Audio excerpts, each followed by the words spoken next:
A neotropical migrant is a bird that breeds in North America and then migrates south of the U.S. border into the Neotropics. My name is Stephen Albert. I work at the Institute for Bird Populations. Before I really began to study migration in detail, I tended to think of these birds as our birds. They're in the North American Field Guide. They must be North American birds, right? But they spend, in most cases, more than half the year south of the U.S. border.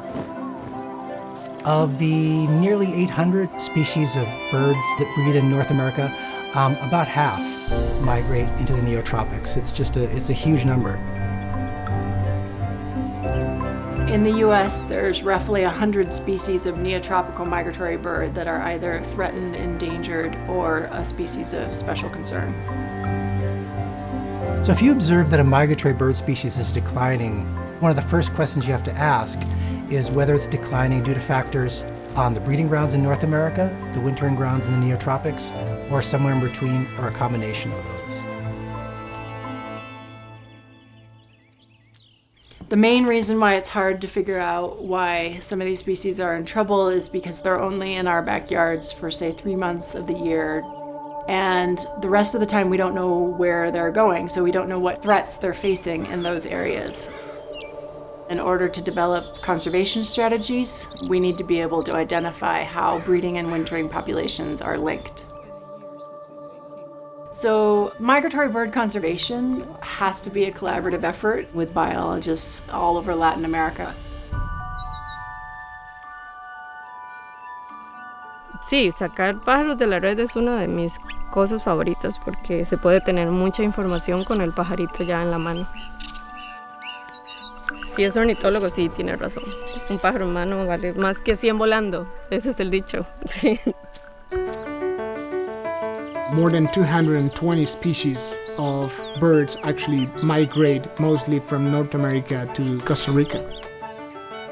Birds know no borders. They don't understand these boundaries between countries. They simply use ecosystems. There are huge networks of people that do bird banding all over the Western Hemisphere. So you capture the birds in a mist net and you put a little metal leg band on the bird, and then you hope to recapture that bird at some other point in its annual cycle. Probably about 90% of my job is focused on our two signature bird monitoring networks called the MAPS network, which is the acronym for Monitoring Avian Productivity and Survivorship. And there's a sister network in the Neotropics called the MoSI network, which is the Spanish acronym for Monitoring Overwinter Survival. In the US, we have about 350 monitoring stations. In the Neotropics, we have about 100 stations. It's an enormous infusion of volunteer labor, and it's what really makes the program go.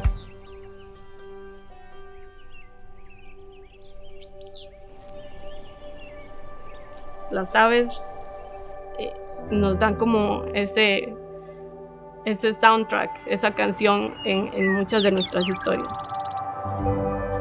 No me puedo imaginar como el mundo sin cantos de aves. Es parte de estar, creo que en este mundo y estar vivo. Es parte de nosotros. I think birds bring people together. It is like when you go to another country and you realize that someone speaks the same language, and you can have like endless conversations just because you speak the same language.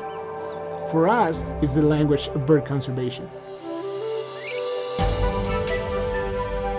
I think one of the great outcomes is connecting the people who are working on the same birds, but in different parts of the world at different seasons, coming together to solve these mysteries of migratory birds. That makes me really happy. It's the same birds in your backyard in Guatemala that are in my backyard in Colorado. We're all sort of working toward the same goal with the same species, and it couldn't be more clear that we all need to be on the same page, working together.